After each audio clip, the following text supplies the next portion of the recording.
we now expect another surplus of $9.3 billion this year. Yeah. These would be the first back-to-back surpluses in almost 2 decades. But pressures on the budget intensify after that rather than ease.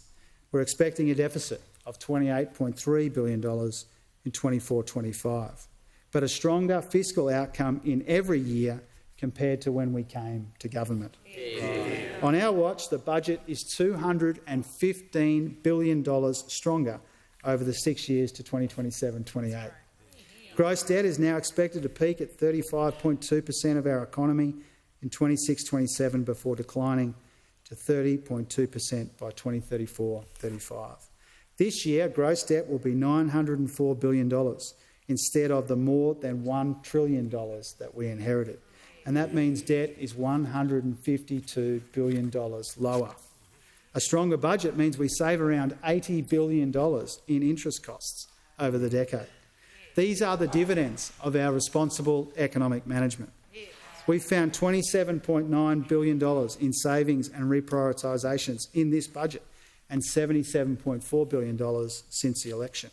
We're limiting real spending growth to an average of 1.4% per year since we came to government. That's less than half the average of the last 30 years, and it's around a third of the growth under our predecessors. And we're banking 96% of revenue upgrades this year, keeping pressure off inflation while it's still above the band, with Treasury now expecting we could get back to the inflation target this year, not next. That means inflation is expected to be lower sooner.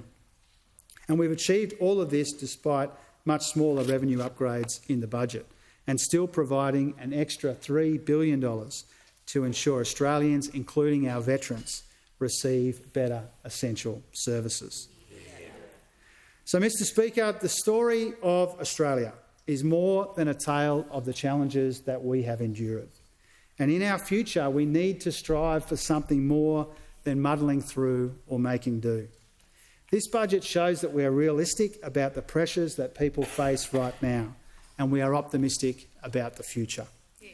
This budget reflects our biggest ambitions and our highest aspirations to make Australians the primary beneficiaries of a world of churn and change, tapping their confidence, their compassion, their creativity, to manage their pressures and maximise our advantages, to forge a new economy and a new generation of prosperity.